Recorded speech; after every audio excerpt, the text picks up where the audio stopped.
نیکیاں کما لینا نہیں ہے، بلکہ اس کے حقائق سے ہم واقف ہونا اور اس کو ہم اپنی زندگیوں میں اتارنے کی جہد مسلسل کرنا، مساعی کرنا، کوششیں کرنا، یہ اصل مقصد ہے، یہ اصل مقصد ہے۔ تو دیکھیے آپ، حضرت عمر فاروق رضی اللہ تعالیٰ عنہ اتنا بڑا مقام و مرتبہ رکھنے کے باوجود حضرت حذیفہ رضی اللہ تعالیٰ عنہ سے بعد میں سرکار دو علیہ وسلم کے بعد حضرت حذیفہ رضی اللہ تعالیٰ عنہ سے پوچھتے ہیں، کیا پوچھتے ہیں؟ اے حذیفہ، میں تمہیں اللہ کا واسطہ دیتا ہوں۔ آپ غور کیجئے، آپ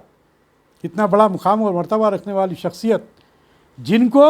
دنیا ہی میں جنت کی بشارت دے دی گئی، عشر مبشرہ میں جن کا نام ہے، جنہیں جنت کی بشارت دنیا ہی میں دے دی گئی، لیکن اس کے باوجود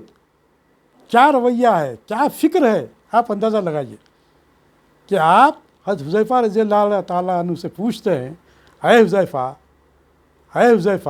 میں تم سے گزارش کرتا ہوں، کیونکہ تم وہ نام جانتے ہو منافقین کے، مہربانی کر کے تم یہ بتاؤ کہ کیا خدا نہ خواستہ وہ منافقین کے ناموں میں میرا نام تو نہیں ہے، وہ منافقین کے ناموں میں میرا نام تو نہیں ہے۔ اب آپ اندازہ لگائیے، یہ مقام و مرتبہ رکھنے والی عظیم ترین شخصیت، جنہوں نے عدل و انصاف کے ایسے کارنامے انجام دیے کہ دنیا آج ان کے جیسا قائل ہے، ایسی عظیم ترین شخصیت جنہوں نے تقوی و پرہیزگاری کی زندگی ایسے ہی گزاری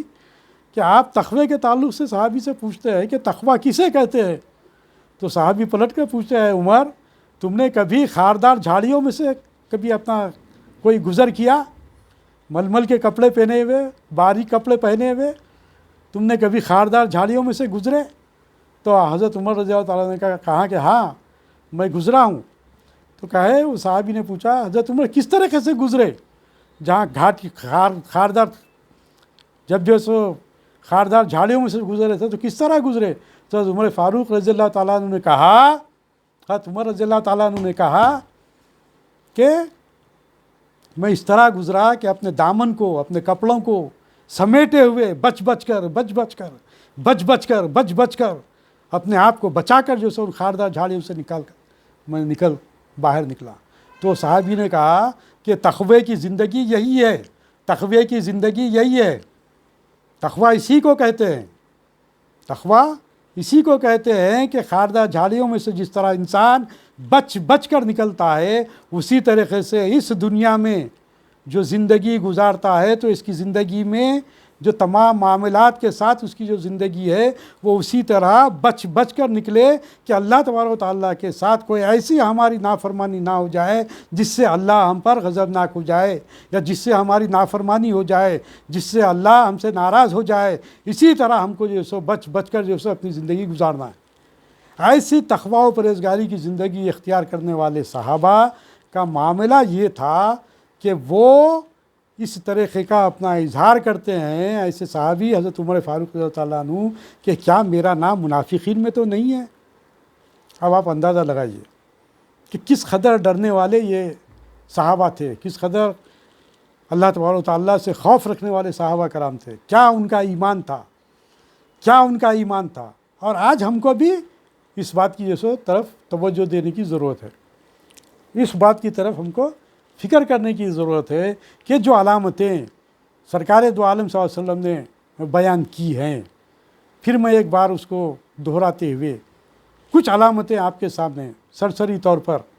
رکھ دوں گا انشاءاللہ، پھر کچھ باتیں اس کے تعلق سے آگے ہم جیسے غور و فکر کریں گے۔ پہلی بات تو یہ، سرکار صلی اللہ علیہ وسلم نے ارشاد فرمایا تھا کیا کہ منافق وہ ہوتا ہے جس کے پاس امانتیں رکھی جائیں تو وہ خیانت کرتا ہے، اور امانت سے مراد صرف مال و دولت، روپیہ پیسہ ہی نہیں ہوتا، بلکہ اگر بات بھی اگر ہم کرتے ہیں، بات کے ذریعے بھی ہم کوئی بات کرتے ہیں اور کہتے ہیں کہ بھائی یہ تمہارے پاس امانت ہے، اس بات کو یہ ظاہر نہ کرے، جس طرح حضرت حذیفہ رضی اللہ تعالیٰ عنہ کے سامنے سرکار دو علیہ وسلم نے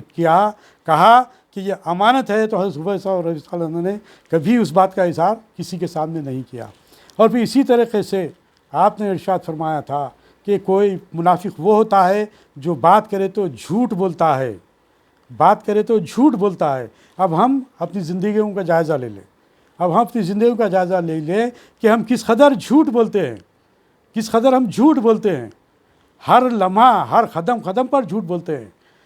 حالانکہ اگر آپ چاہیں تو آپ کی زندگی پوری عبادت بن سکتی ہے، لیکن آپ کی تجارت دیکھ لیجئے، آپ تجارت میں جھوٹ،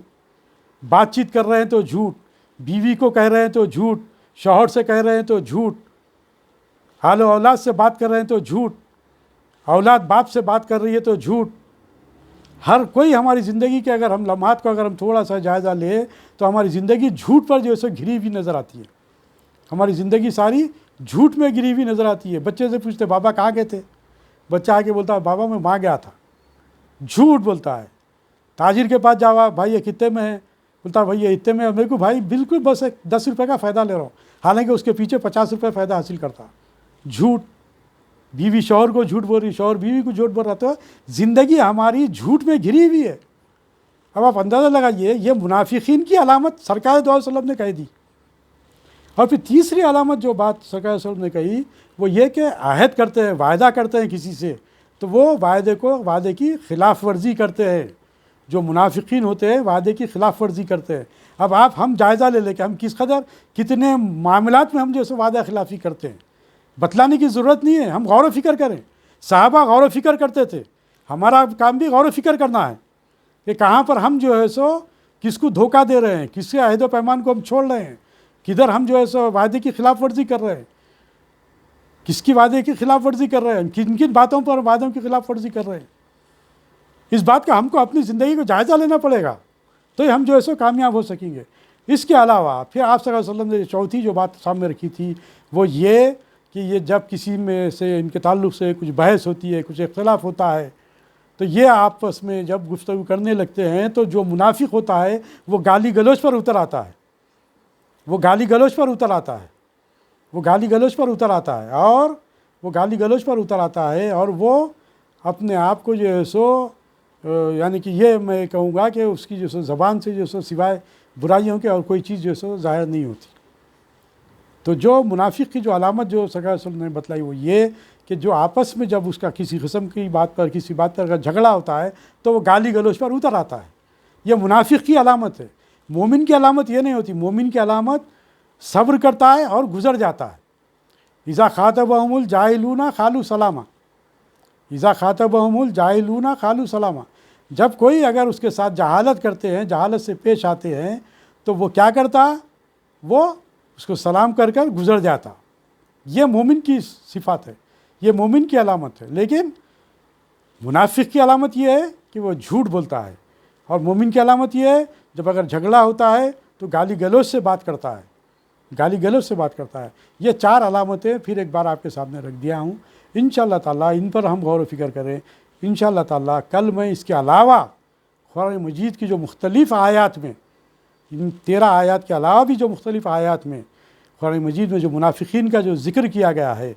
منافقین کے تعلق سے جو باتیں رکھی گئی ہیں، وہ انشاءاللہ تعالیٰ کل میں آپ لوگوں کے سامنے رکھوں گا۔ اللہ تبارک و تعالیٰ سے دعا ہے کہ اے باری تعالیٰ جو کچھ ہم کہہ رہے ہیں، سن رہے ہیں، اس پر عمل کرنے کی توفیق عطا فرما۔ اے رب العالمین، اے رب العالمین، ہمارے دل میں حقیقی ایمانی کیفیت پیدا کر دے۔ اے رب العالمین، اے رب العالمین، سرکار دو عالم صلی اللہ علیہ وسلم سے سچی اور پکی محبت پیدا کر دے۔ صحابہ کرام کی سیرت کو ہم پڑھنے والے بن جائیں، سرکار دو علیہ وسلم کی سیرت کو ہم پڑھنے والے بن جائیں، اور پھر سرکار دو علیہ وسلم کی سیرت کی روشنی میں ہم اپنی زندگی گزارنے والے بن جائیں۔ یا مقلب القلوب، آپ ہی دلوں کو پھیرنے والے ہیں، آپ ہم کو جو سو دین پر آپ قائم رکھیے۔ یا مقلب القلوب ثبت قلوبنا علی دینک،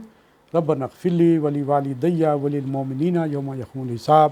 ربنا فاغفر لنا ذنوبنا وکفر عنا سیئاتنا وتوفنا مع الابرار بفضل سبحان ربک رب العزت عما یصفون وسلام علی المرسلین والحمد للہ رب العالمین۔